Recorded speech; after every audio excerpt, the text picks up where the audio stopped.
One of the biggest mysteries in God of War Ragnarok has nothing to do with Norse mythology.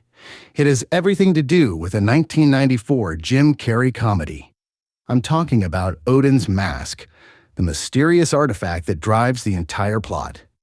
And I have proof that it's directly inspired by the mask, not a theory, not speculation, confirmed by the writers themselves.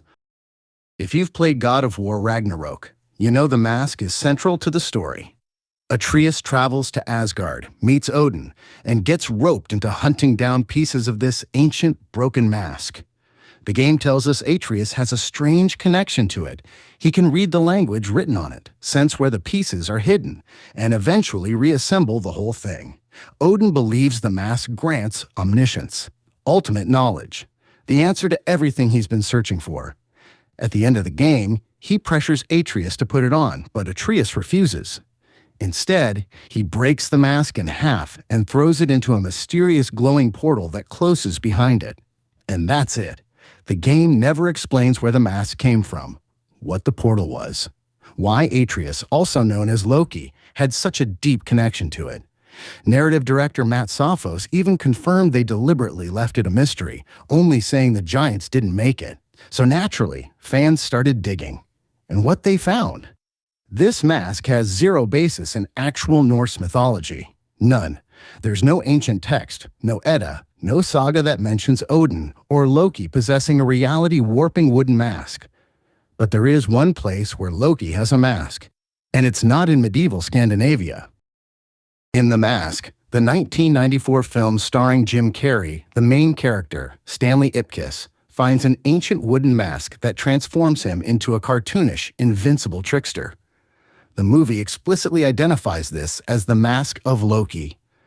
When worn, it removes all inhibitions, grants reality-bending powers, and turns the wearer into pure chaos. Sound familiar? Now look at the design. The mask in Ragnarok is wooden, cracked, and ancient-looking. When Atreus focuses on it, it glows bright green, just like the mask in the movie when it activates. The visual similarities are undeniable. But here's where it goes from theory to fact. A journalist reached out to the Ragnarok writing team and asked directly, is this mask inspired by the mask? And writer Anthony Burch didn't just confirm it, he gave receipts. Burch explained that he and Matt Sophos were developing the Odin-Loki storyline and needed a MacGuffin that represented their relationship. Sophos suggested a mask because Loki is searching for identity. And then, in Burch's own words, I very specifically remember Googling the mask, sending it to Matt, and also concept art, and at some point later on summarizing the plot of the game as, "Somebody stop Odin." That's a direct quote. Somebody stop Odin. A riff on the movie's iconic line, "Somebody stop me." This isn't a coincidence. This isn't fans reading too much into things. The writers intentionally pulled from the mask when creating one of the game's central plot devices. Here's the brilliant part. This reference isn't just a joke. It actually makes thematic sense. In the mask, the artifact belonged to Loki, the Norse trickster god.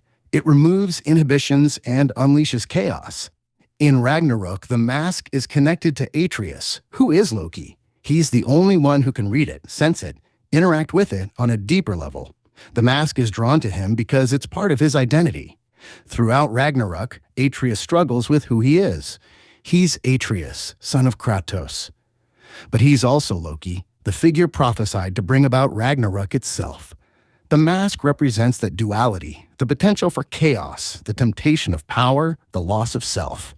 When Odin pressures him to wear it, he's essentially asking Atreus to become the Loki of myth, the trickster, the deceiver, the agent of the apocalypse. And when Atreus destroys the mask and throws it into the portal, he's rejecting that destiny.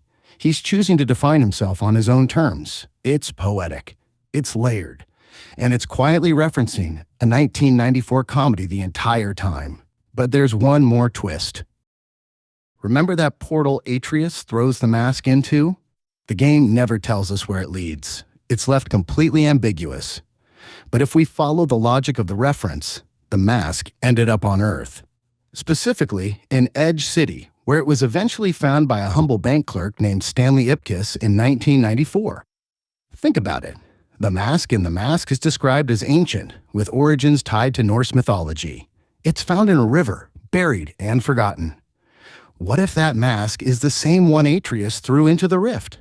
What if the portal led to our world, to our timeline, setting up the events of the movie? Obviously, this isn't canon. Santa Monica Studio isn't going to release God of War, the Jim Carrey crossover DLC, but as a thought experiment, as a way of closing the loop on this mystery. It's perfect. The mask disappears from Ragnarok and reappears in the mask. It's the ultimate meta-reference, hiding in plain sight. And honestly, for a game about myths, gods, and stories that echo across time and reality, it feels fitting. Loki's mask exists in multiple worlds, multiple narratives, always causing chaos, always searching for someone to wear it. So there you have it. God of War Ragnarok's biggest unsolved mystery has a surprisingly simple answer. It's a reference to the mask. Confirmed by the writers. Hidden in the design. Woven into the story's themes. And never once acknowledged by the game itself. The mask may be gone, but the mystery. That lives forever. I'll see you in the next one.